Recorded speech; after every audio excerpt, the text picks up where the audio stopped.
Morning, good afternoon, good evening, ladies and gentlemen. Welcome from around the world to the AMHSI-JNF radio station located here at the Alexander High School in Israel campus in Hod HaSharon, Israel. We have some very special guests with us today, don't we, Jake? We absolutely do. Robert, Ariella, and Alyssa Mandel out of Scottsdale, Arizona. Now, Robert, you actually are an alumnus of our program, aren't you? I am indeed. What year did you come from? I was in the April Quinn of 1985. April Quinn of 1985. They were called once Quins in the program. Yes. The sessions were called Quins. Quins. Today we don't know what Quinn means. It was a quarter, or one of the quarters It's a in the high quarter. school year. Yeah. Is it a quarter or is it less than a quarter? Because the Quinn is of like a five, like a fifth or something. Then it was 8 weeks. It was 8 weeks. Yeah. Okay, so we have an 8-week session. We call it a mini master. I've never heard of Quinn before. Ever. I don't even know what Quinn means. I've never heard that term. I always thought Quinn was the name of someone. And then all the alumni come and say, I went on this Quinn and that Quinn. I'm like, who's Quinn?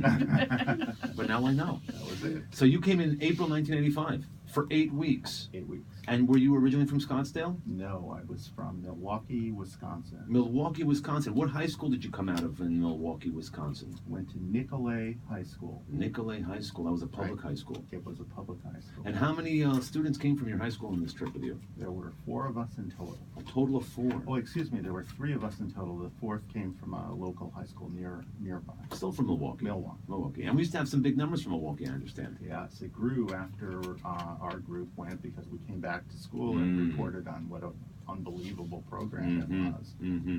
Thank you. Thank you. We're looking for work here, actually. I hope you could hear it. Yeah. Alyssa, and you are from? Originally, I was Yes. born in Manhattan, raised in Hewlett, Long New Island. York in the house. Yes. Hewlett, Long Island, 5 towns. Yes, thank you so And you went much. to Hewlett High School. I did. And you didn't come to AMHSI? No. But I imagine Robert here has given you his share of memories, Yes. and you wished you had come. I did. But let me Really tell you did. something, and we said this earlier today. Now you can, even as an Okay. adult. All right, we have our adult mission. Okay, this educational experience for adults, because so many of our alumni and parents of students who never came said, "Oh, if only I could." Well, now you can. We just had our first mission a month ago. It was 10 days, and we had among our participants people who've never been to Israel, people in their 50s, 60s, younger, 70s even. We had the oldest, I think, was 78.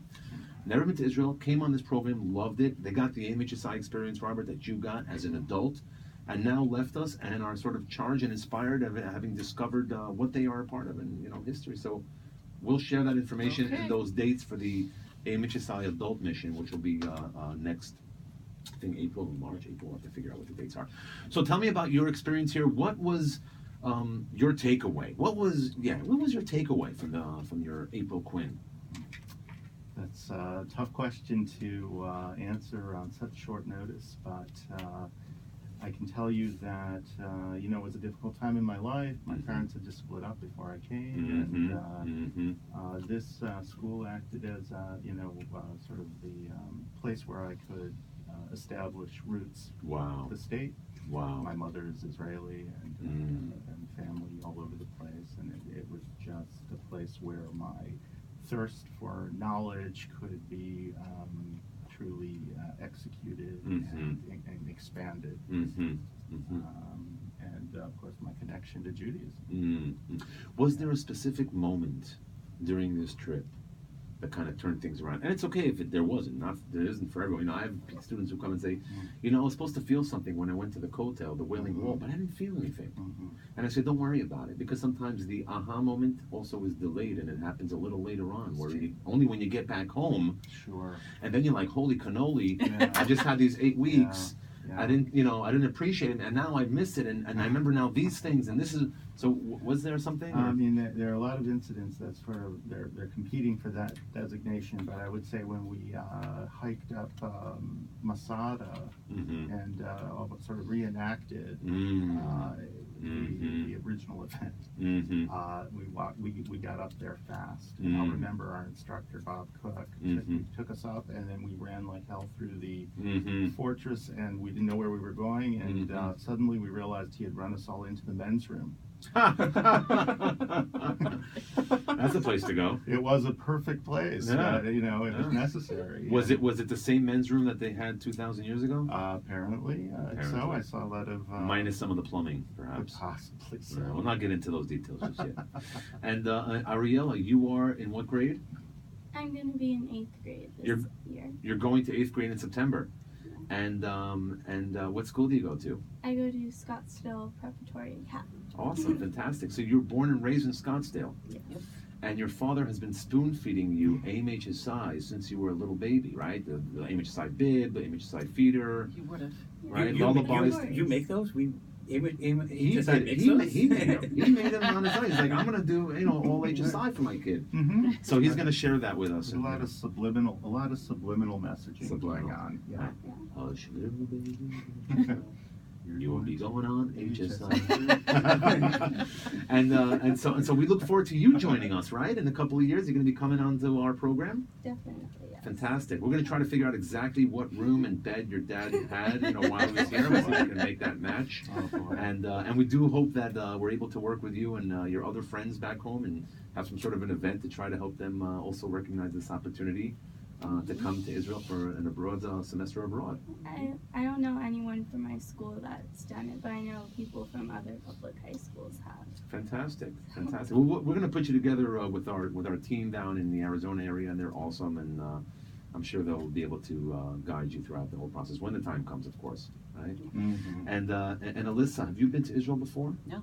This is your first time? It is. Oh, wow. Yes. How are you liking it? Wow. Shechianu v'kimanu v'gianu lazman hazeh. I know. Amazing. Yes. So how many days have you been here now since till this point in time?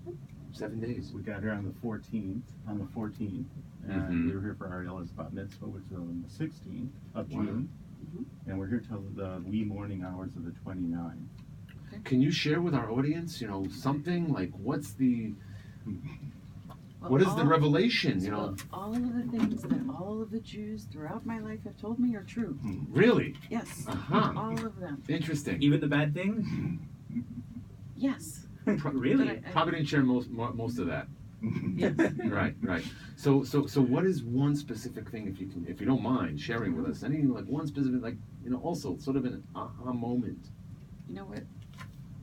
I got weirdly emotional looking at the Dead Sea Scrolls. I don't know why, but it was very powerful. Just the true history of the Jews and how long we really have been here. Right. Hasidic Judaism teaches us that there's something called the Jewish soul. There's a neshama, a Jewish neshama in us that connects us somehow, past, present, and of course future and our next generation. It's part and parcel of our tradition, teaching our next generation, linking our ourselves to the chain of Jewish continuity.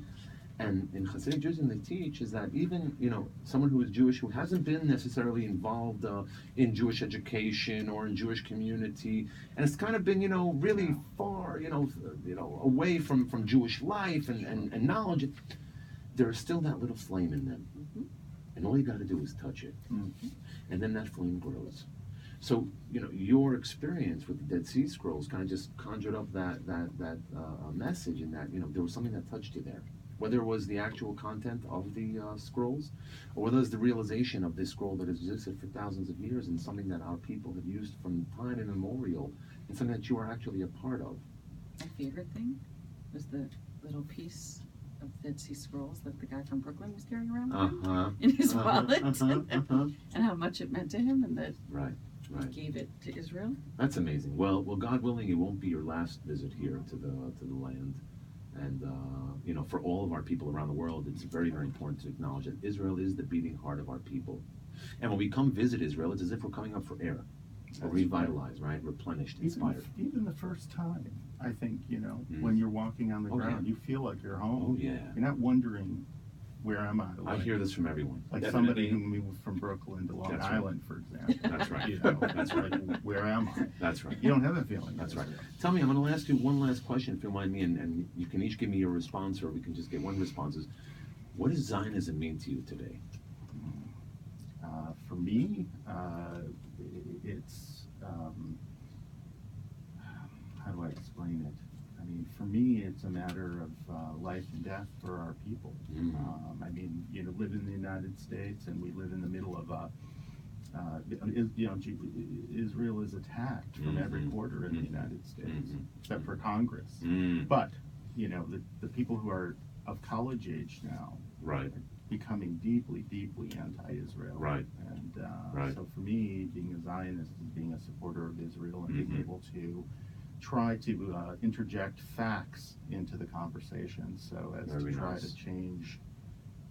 The information always drives out ignorance. But you have to Absolutely. be persistent about it. Very nice. Very nice. Anyone want to add to that? For me, it's, Being the first time that you're here. yeah, and generational, I guess, fortitude to ensure that we really do live on, because it is sort of scary living in Arizona. At times, people don't. When I said I'm coming to Israel, they all thought I was going to die, Wow. Wow. for real. And I was trying to explain that Israel is an amazing, progressive, interesting, technologically advanced place. But And that's you're explaining it without ever having been here, right? Yes. You explained it before Yes. arriving, and now that you've been here, you go back, and not only do you have that information, which you obviously knew, but now you have a sense of conviction, knowing Yes. for a fact yes, that this is the case here in the state of Israel. absolutely. And you're doing an amazing job really role modeling, because that's what it's about. It's about role modeling for our next generation, for our children, letting them know and helping them reveal and discover what they are a part of, so that when the time comes for them to be leaders and adults in the community, they can stand atop our shoulders and see that much further away. Ariella, what about you? What is your sense of Zionism or your experience here in Israel, or anything you want to wrap up this discussion with? Well, basically everything that my parents have said. I only have maybe 3 Jewish kids in my entire grade at my school, and most of them that aren't even Jewish don't understand Israel or anything about it or any of the history, and a lot of people think that Israel's like an aggressor, even though it obviously isn't, because they really don't know anything about it. So I think that people need to be more educated. Good for you. Good for you. It gives me hope to know that not only your parents are doing their part, but that you, even as an incoming 8th grader, recognize the importance of what you're about, and the family that you're a part of, which is the people of Israel, the state of Israel, and global Jewry. And with that, we want to thank you so much for joining us on this special interview. Welcome once again, and thank you from the JNF AMHSI radio station located here in Hod HaShoah, Israel.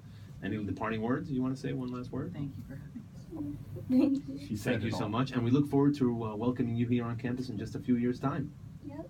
Am Yisrael Chai. Amen. And thanks for everyone for tuning in.